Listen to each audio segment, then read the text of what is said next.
What happens when a meticulously choreographed television appearance, months in the making, backed by publicists, producers, and a carefully curated list of safe talking points, unravels before a live audience in real time?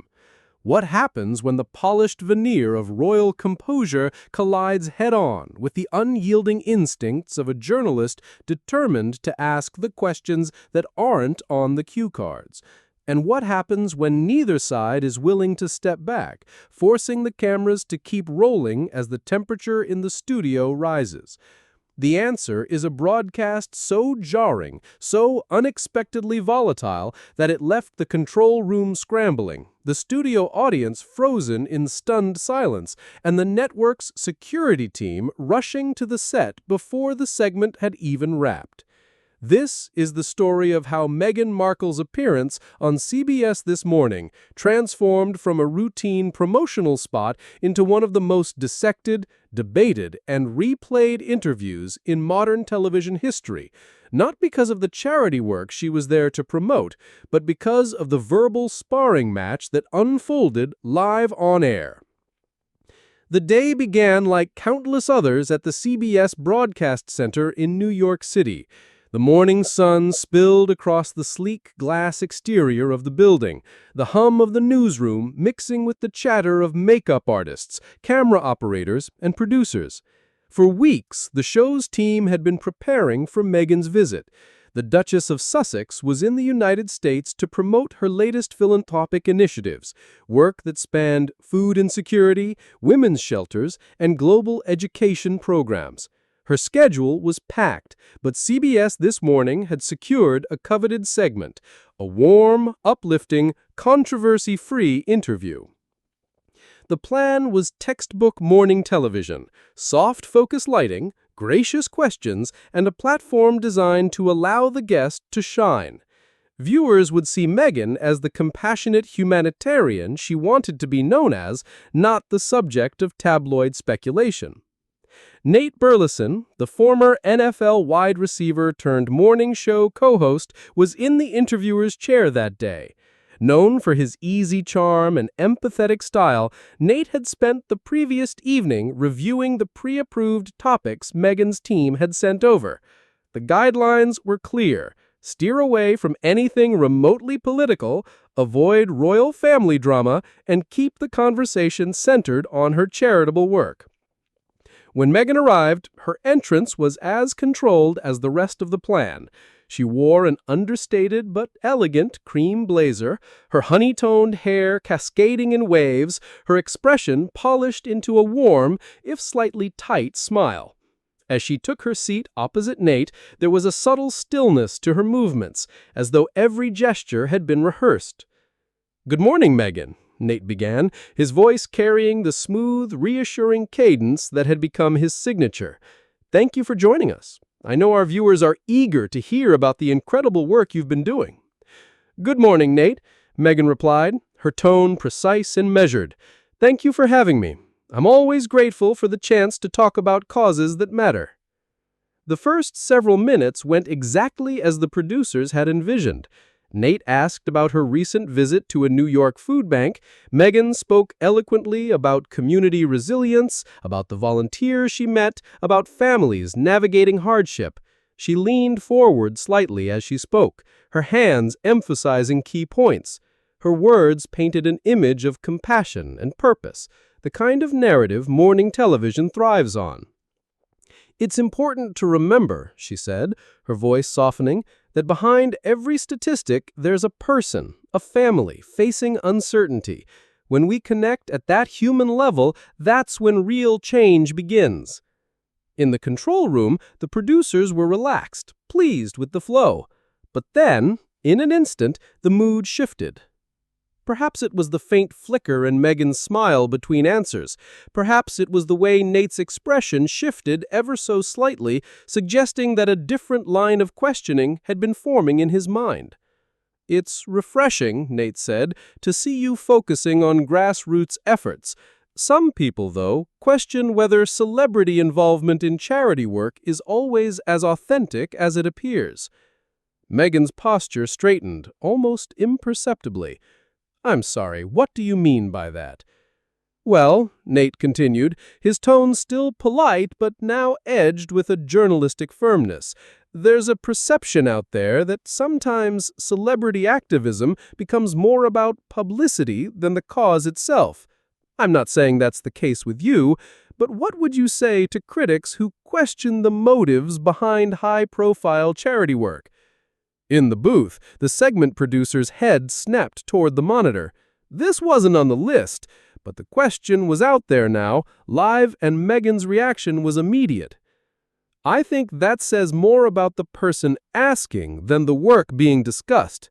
If someone's first instinct is to question the sincerity of helping others rather than focus on the positive impact, that speaks to their own perspective. Nate didn't flinch. I'm not questioning your specific work.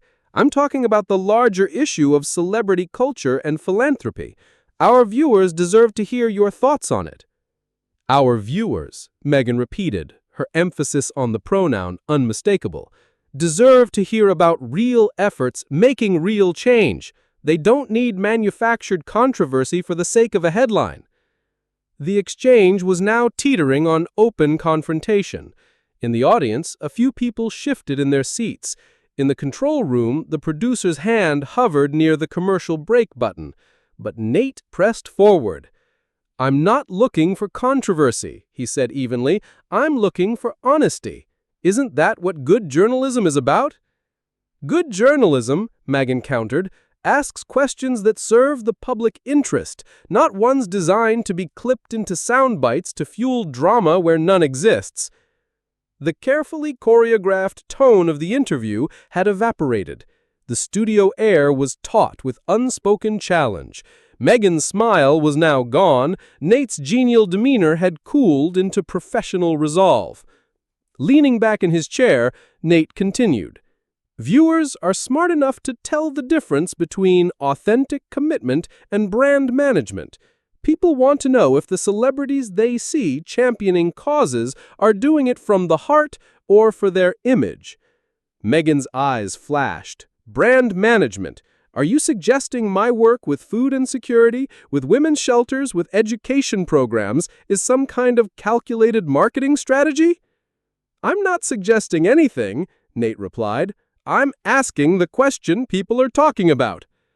The pause that followed was long enough for the tension to become palpable.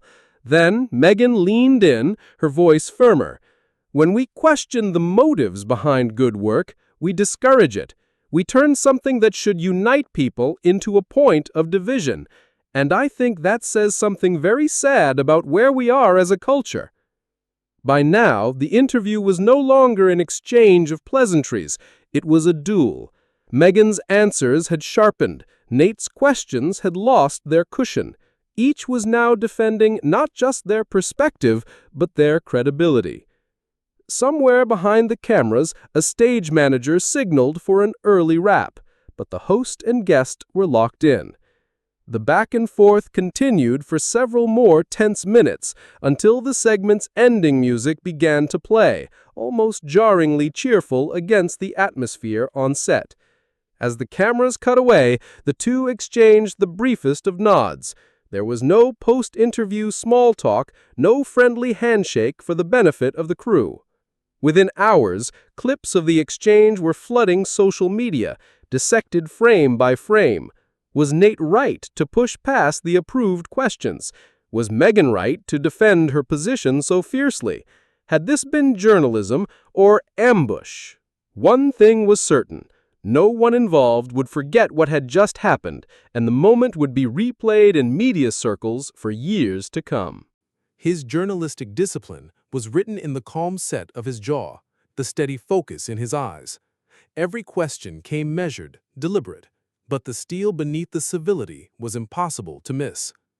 I'm asking you directly, Nate said, his voice even but pressing forward. How do you respond to people who view celebrity charity work with skepticism? Meghan's posture stiffened, her gaze narrowing ever so slightly. I respond, she began, her voice rising just enough to cut through the low hum of the studio, by pointing out that while we sit here dissecting motives, there are people out there being helped right now, by actual programs doing real work.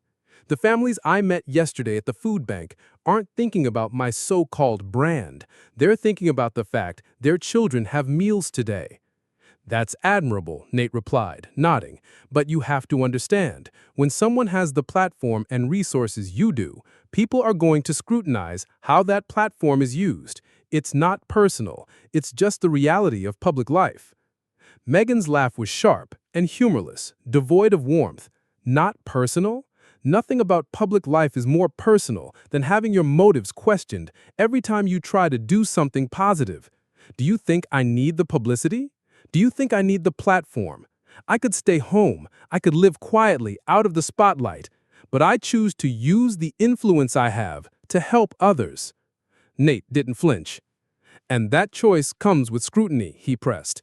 It's fair to ask whether that scrutiny ever shapes the choices themselves, whether the knowledge that charity work generates positive press plays into the decision-making process.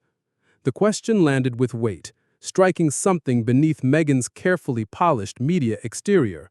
The faint tremor in her exhale hinted at a fracture in her composure.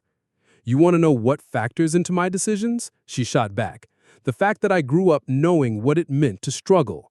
The fact that I understand what it's like to feel powerless. The fact that when you have the means to help, you have a responsibility to do it. I respect that, Nate said, his tone suggesting he wasn't done. But we also have to acknowledge your current platform, your resources, your reach, all of it stems from your association with the royal family. How do you separate your charitable work from the privilege that position provided? The studio seemed to exhale into silence. Even the subtle background noises, the quiet click of a camera, the low buzz of equipment, seemed louder in the pause that followed. Meghan fixed Nate with a stare, her expression unreadable. When she finally spoke, her voice was ice. Are you seriously going to sit there and imply that any good I've tried to do is somehow invalidated because of my personal relationships? That every effort, every project can be reduced to gossip about my marriage? I'm not reducing anything, Nate replied, aware that he had struck a nerve but unwilling to pull back. I'm asking about how privilege and platform intersect. These are conversations happening in academic circles, in policy rooms, in communities across the country. Academic circles, Meghan repeated, her voice twisting the words into something mocking. Policy discussions. Let me tell you what's not academic or theoretical, Nate. The woman I met yesterday who hasn't eaten in 3 days because she's making sure her kids are fed first. The teenager about to age out of foster care with nowhere to go. The immigrant family too afraid to seek help because they fear deportation. These aren't abstract concepts for me, she added, her voice quickening. And I'm not saying they are, Nate answered, keeping his tone steady despite the sharpness in hers. But when someone with your profile addresses these issues, the conversation inevitably becomes about you as much as it does the issue. How do you navigate that reality? The question broke the last thread of her restraint. How do I navigate it? She repeated, leaning forward. I navigate it by focusing on the work, while people like you make it about anything but the work. I navigate it by answering the same cynical questions over and over, while the real problems I'm trying to solve are buried under the noise.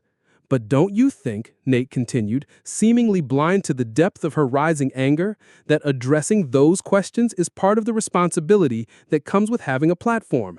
That transparency about your motivations actually strengthens the causes you're fighting for? Transparency? Meghan's voice was rising now, each word crisp and audible to every corner of the studio. You want transparency? Here's transparency. I didn't have to come on this show. I didn't have to open myself up to this kind of cross-examination. I could have stayed home, kept my mouth shut, and avoided having my every move dissected by people who've never done a fraction of the work they're so eager to criticize. In the control room, panic and fascination mingled. The segment was wildly off script, but it was gripping in a way no planned puff piece could ever be. Cutting to commercial was an option, but no one could look away. Nate, sensing the momentum, but unable to resist, went further. Then why come on the show, Meghan? If the questions are so unreasonable, if the scrutiny is so unfair, why put yourself through it? The scrape of her chair against the floor was loud, almost startling. She stood, towering just slightly over the seated host. You know what, Nate? That's a great question. Why did I think I could have a conversation about important issues without having to defend my right to care about them? I'm not questioning your right to care, Nate said, rising as well now. I'm asking questions any journalist would ask. Legitimate journalistic questions, she repeated with open disdain. That's what we're calling this? Because from where I'm standing, it looks a lot like the same tired playbook of tearing down anyone who dares to do something positive. The atmosphere in the studio was charged, as if the air itself had thickened. Face to face, the host and guest had abandoned any pretense of civility. Cameras kept rolling, recording what was now something closer to a standoff than an interview. You know what the real problem here is? Meghan's voice carried, her anger sharpened into precision. The real problem is that people like you can't stand the thought that someone might genuinely care about something without an ulterior motive. You're so cynical, you can't even recognize compassion when it's standing in front of you. That's not cynicism, Meghan. That's journalism. It's asking the hard questions. If you can't handle your work being scrutinized, maybe you're not ready for the platform you're using. The words landed with the force of a blow. Meghan's expression shifted rapidly. Shock, disbelief, and then pure fury flashing in quick succession. Her reply came low, almost a whisper, but with the weight of a threat. Not ready for the platform? Let me tell you something about being ready, Nate. Meghan had thought she was ready for almost anything. She had been ready when she walked away from the life she had known, the friends, the career, the entire ecosystem of familiarity, to marry into a family that, from the start, had treated her as an unwelcome guest. She had been ready when the British press, with its sharp pens and sharper biases, spent years tearing into her identity, her heritage, and her every public gesture. She had been ready when she was forced to start over from nothing, reconstructing a life that had been dismantled in full view of the world. And she was certainly ready for whatever questions Nate thought he could throw at her in the name of journalism. Or so she thought. This isn't botcha journalism, Nate protested, but Meghan had already stopped listening. Her eyes locked on him, her voice cutting through the air like glass. You know exactly what this is, she said, her tone rising in both pitch and power. It's the same cycle I've seen over and over. Anytime I try to do something meaningful, anytime I attempt to use what influence I have for good, someone like you is there, ready to dismantle it, to question my motives, to imply I'm not worthy of the platform I have. That's not, Nate began, but Meghan's fury drowned him out. Yes, it is exactly what you're doing, she shot back, pointing straight at him. You invite me here under the pretense of discussing charitable work, then spend the entire time trying to undermine everything I've worked for. You want transparency? Here's transparency. This is why people with resources sometimes choose silence, because every time we try to get involved, someone is standing by to tear us apart for trying. In the control room, panic rippled through the crew. The segment was live. Cutting away now would only magnify the story, but letting it run unchecked was an equally dangerous gamble. Producers barked orders into headsets. Assistants scrambled to call higher-ups. Someone quietly notified security. On set, Nate's face tightened as the magnitude of the situation began to register. Meghan, he said carefully, I think we both need to take a step back. This conversation has gotten more heated than either of us intended. Meghan's laugh was short and bitter. Oh, now you want to step back. Now that you've got your dramatic television moment, you want to play the reasonable host. You got exactly what you came for. You turned a discussion about helping people into a sideshow. That was never my intention, Nate said, his voice cracking ever so slightly. I was asking questions our viewers deserve to have answered. Your viewers, Meghan repeated, shaking her head in disbelief. Your viewers deserve better than this. Better than watching someone's charitable work turned into entertainment. Better than seeing important causes reduced to gossip fodder. At the edge of the set, a producer waved urgently, signaling for them to wrap. Neither noticed. You know the most frustrating part? Meghan continued, her voice softening just enough to reveal the wound beneath the anger. I came here in good faith. I thought we could have a real conversation about real problems affecting real people. Instead, you interrogated me about my personal life, my motivations, my right to even care about these issues. I asked you about the intersection of celebrity and charity work. Those are valid questions. Valid? Meghan's eyes widened, her tone brimming with incredulity. You didn't explore anything. You attacked. You questioned my authenticity. You questioned my humanity. That's not exploration. That's character assassination. The studio felt like it was holding its breath. Camera operators exchanged uneasy glances. Audio techs double-checked their feeds. Everyone knew they were witnessing a moment that would not just trend, it would become a permanent reference point in broadcast history. Nate tried again, grasping for control. Meghan, I think there's been a misunderstanding. My questions weren't meant as personal attacks. They were meant to create dialogue about issues that matter. Meaningful dialogue? Meghan's voice dripped with contempt. What happened here is exactly why people stay silent. You take their intentions and twist them into something ugly. You don't build anything, you dismantle. Security personnel stepped into view at the far end of the set. Meghan saw them instantly, and for the first time since the clash began, her expression softened, not with forgiveness, but with something closer to resignation. Perfect, she said, gesturing toward them. The perfect ending to this disaster. You got your ratings moment, Nate. I hope it was worth it. She ripped off her microphone, each movement sharp and deliberate. I came here to talk about helping people. Instead, I walked into an ambush. You weren't looking to cover the work. I was just the raw material for your controversy machine. Meghan. No. She didn't slow her stride as she headed for the edge of the set. I'm done with this interview. I'm done with this network.